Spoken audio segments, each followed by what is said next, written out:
আপনারা নিশ্চয়ই অবহিত আছেন যে কয়েকদিন আগে আমার দায়ের করা নির্বাচনী ট্রাইব্যুনালের মামলার একটি রায় আমি পেয়েছি। তো সেই রায়ের পরবর্তী পদক্ষেপ কি হবে এবং কিভাবে সেটিকে কার্যকর করা হবে সেটি আলাপ করার জন্যই আমি আজকে আমাদের মাননীয় সিসি মহোদয়ের সাথে দেখা করতে এসেছি। এটাই, আর কিছু না। না, এটা না, এটা আর কিছু। পরবর্তী কার্যক্রম বলতে আসলে কি বুঝিয়েছেন? পরবর্তী কার্যক্রম তো আপনারা জানেন যে এটা ফাইলটা আসছে, এখানে এরপরে একটা গ্যাজেট হবে, সেটার একটা টাইম ফ্রেম আছে। তারপরে গতকালকে নিউজ আপনারা জানেন যে একটা মতামতের জন্য আইন মন্ত্রণালয়ে পাঠানো হয়েছে। তো সেটারই একটা ফলো আপ আমাদের ইন্টারনাল ডিসকাশন বলেন, বা আমি যেহেতু এখানে মূল ছিলাম, বাদী ছিলাম, আমার তো একটা এই যে কি হচ্ছে সেটা আপডেট নেওয়ারও একটা বিষয় থাকে, সেগুলোর জন্য আর কি।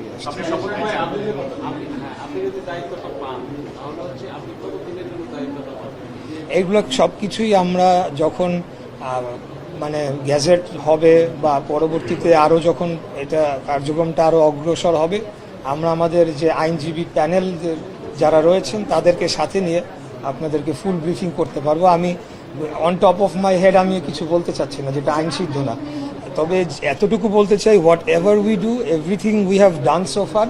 প্রত্যেকটা বাংলাদেশের যে প্রচলিত আইন রয়েছে, স্থানীয় সরকারের যে আইন রয়েছে, প্রত্যেকটি স্টেপ ফলো করে এবং আদালতের কোর্টে এটা হিয়ারিং করে সাক্ষী শুনানি সহ সমস্ত যাবতীয় কিছু সম্পূর্ণ আইনসিদ্ধভাবে করা হয়েছে। এখানে একটা অপপ্রচারের জবাব আমি আপনাদের মাধ্যমে দিয়ে দিতে চাই। অনেকে প্রশ্ন তুলেছে যে এখন কেন, এত বছর পরে কেন, বা এটা এমন না যে ওয়ান ফাইন মর্নিং 5 তারিখ অগাস্ট 5-এর পরে আমার মনে হয়েছে আমি কোর্টে গিয়ে একটা রায় লিখিয়ে নিয়ে এসেছি। এই মামলাটি কবে করা হয়েছে আপনারা খোঁজ নিলেই জানতে পারবেন। এখানে একটা টাইম ফ্রেম থাকে যে 30 দিনের মধ্যে অভিযোগ দায়ের করতে হয় ইলেকশনের ডেটের। সেই 30 দিনের মধ্যেই করা হয়েছিল। সকল এভিডেন্স, সকল সাক্ষী, সব কিছুই আমরা কোর্টকে দিয়েছি এবং বিজ্ঞ কোর্ট সেখানে দীর্ঘদিন, আপনারা জানেন যে বিগত 5 তারিখের আগে আসলে বাংলাদেশে আইনের শাসন ছিল না। এই মামলার নিয়ম হচ্ছে 180 দিনের মধ্যে এটার নিষ্পত্তি করতে হবে। কিন্তু যেহেতু আইনের শাসন ছিল না এবং আমার অপোনেন্ট যে ছিল তাপস, সে সরাসরি কোর্টে হস্তক্ষেপ করত এবং আইনকে প্রভাবিত করত, করে সে এই মামলাটিকে বহুবার বাতিল করানোর চেষ্টা করেছে। এমনকি কোর্টের যারা এইটার দায়িত্বে ছিল, এই ট্রাইব্যুনালের, তাদেরকে হুমকি পর্যন্ত দেওয়া হয়েছে। কিন্তু কোনো সময় আমরা কিন্তু ব্যাক আউট করি নাই। আমরা যেভাবেই হোক, বারে বারে টাইম পিটিশন দিয়ে হোক, আবেদন করে মামলাটি আমরা চলমান রেখেছিলাম এবং পরবর্তীতে এটার যে ডিউ প্রসেস হয়েই আমি রায়টি পেয়েছি। Thank you.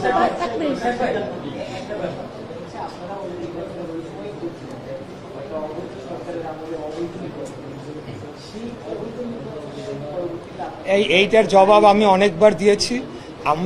আমি কি বলেছি তার থেকে মোর ইম্পর্টেন্ট, আমার যে মামলা করার সময় আমি যে আর্জি করেছি, সেই আর্জিতে আমি কি আর্জি করেছি, কোন ধারায় আমি আর্জি করেছি, সেখানে আমরা নির্বাচনী ফলাফল বাতিল চেয়ে এবং গ্যাজেট বাতিল চেয়ে, তাপসের কে যে বিজয়ী ঘোষণা করা হয়েছিল সেটি বাতিল চেয়ে আমরা আর্জি করেছি। ঠিক আছে, একটা প্রশ্ন, সেটা হলো যেহেতু আপনি কোর্টে উচ্চ আদালতের রায় পেয়েছেন, রায় আপনার পক্ষে, সেক্ষেত্রে নির্বাচন কমিশন তো আপিলও করেনি। নির্বাচন কমিশন আপিল করেনি বা করবে কিনা এটা তাদের সিদ্ধান্ত, তারা সেই বিষয়ে না ওনারা সেটা ওনাদের সিদ্ধান্ত, তো আমাকে বলবে না। সেটা যখন ওনারা সিদ্ধান্ত নেবেন নিশ্চয়ই অফিসিয়ালি তখন আমাকে জানাবেন। ওনারা mতামতের জন্য পাঠিয়েছে, এটাই হলো আপডেট।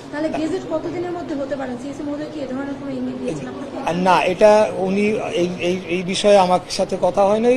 আমি যতটুকু জানি যে রায়ের কপিতে লেখা আছে যে এটা কমিশনে পৌঁছানোর পরে 10 দিনের মধ্যে গ্যাজেটটি প্রকাশ করতে হবে এবং 15 তারিখে আমরা এই যে ফাইলটি আমরা ইলেকশন কমিশনে জমা দিয়েছিলাম। তো আপনারা বাকিটা হিসাব করলেন। Thank you.